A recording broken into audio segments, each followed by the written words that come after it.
This is a good pedal.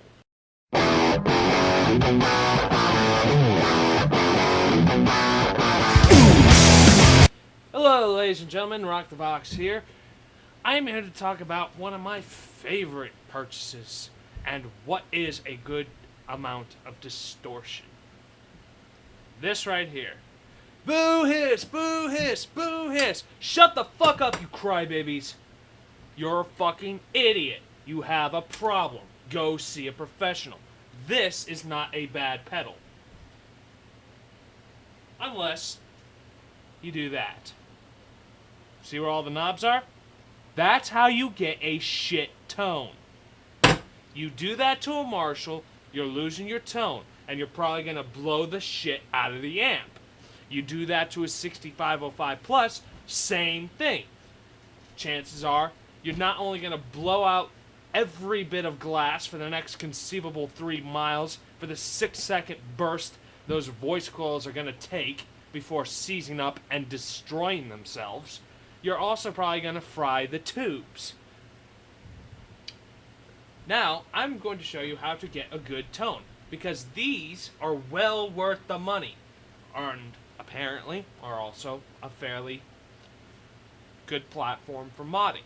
It also, as I pull up the article right now from Tone Report,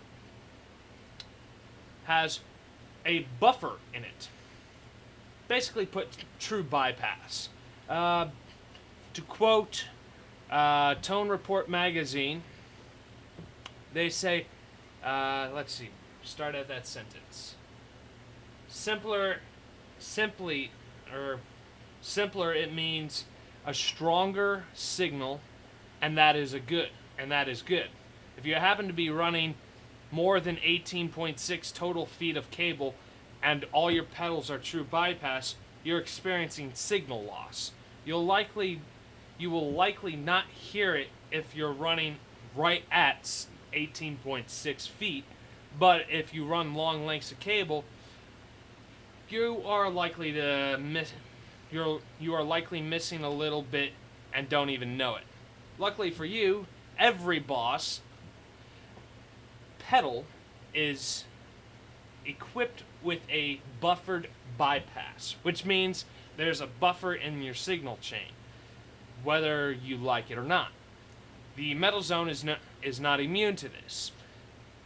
A metal zone left in bypass mode is more than serviceable buffer and is likely cheaper than any standalone unit. Continuing on, given the readily availability of the MT-2. While it may look a little funny sitting in on jazz pedal board, the utility is there, and you're not breaking any rules if you do it in a pinch. So, for all you idiots who are running these things cranked, yes, you're going to have a shitty tone. And yes, it is going to sound like Wicker Man the Bees. But that's because you're running it in a shitty way. I will demonstrate how I get my tones and how they sound pretty good. I would say through the right pickups, you could probably sound somewhere along the lines of a 6505 Plus. Just dial that in. Because you have to treat this like it's a tube amp in some respects, with your level and distortion set just as I'm setting it. Let me kill that.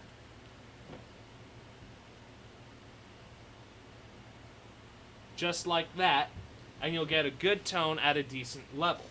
Now, I wouldn't really go much past the noon position on your volume control, because after that, you're really pushing the speaker, and then you're going to get speaker breakup, which means a little added distortion, which is what a lot of jazz players like.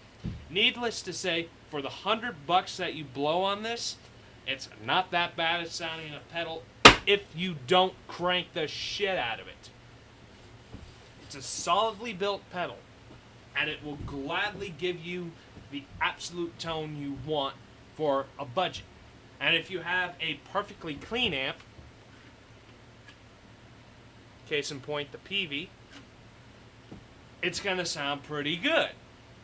And especially if you have a speaker that has a very late breakup signal. Basically, that means that the speaker doesn't start distorting until volume 5 or 6 and not volume 2 or 3. Then again, most speakers do it at 5 or 6. Some speakers, really nice ones, start breaking up at about 7, 8, maybe 9. I want to guess. So, yeah. But that's my thoughts on this thing. It's well worth the investment. I've gotten great tones out of this pedal. Set up, again, just like that. To all you crybaby idiots out there who are saying that this is a bad pedal, go sit and rotate. Because, Jesus fucking Christ, Crom's balls, you are fucking dense. These are the same type of people who, to quote Glenn Flicker, what was that one band that destroyed his buddy's Marshall? That just did this to all the knobs. Just like, just went across all the tops of the knobs and cranked everything up to max. And killed the Marshall. And was like, hey, sorry, bud. Your Marshall kind of blew up. See you next time. And skipped town. Glenn, if you do see this, I am a huge fan. I would love for you to do like a mini-series about judge my mixing type of stuff, because I've gotten a lot of inspiration for you. Keep rocking on. And put out the drum series more often, god damn it. I've been sitting here waiting on it to record proper drums for a while. I got a few decent mics here and there, and I would like to get on with recording. That aside, you kick ass. And to all the viewers here who are watching this, if you have not heard of Glenn Flicker, he is on the Spectrum Media Group YouTube page. Check him out on Facebook by the same name. You will be blown away. This guy's a great, great help. You may have seen him popped up if you're a metalhead and are subscribed to Loudwire in the How to Deal with Religious Fanatics protest recently. That's how I found out about him. And holy shit, I wish I knew about him sooner, because he's an absolute genius in some respects. And again, I don't know the guy too well, other than his YouTube videos. And metal sucks, because this week in metal is fucking great. Keep that up. But I think that pretty much covers all the points. If you are cranking the shit and doing this to your metal zone, you're going to get a shit tone. It's like anything else in this world. You crank the crap out of it, your speakers are going to distort quickly, and that means you're going to lose your tonal clarity.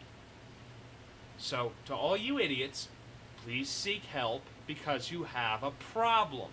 You have a condition that needs treating. Stop it. And to everyone else, peace out. Subscribe.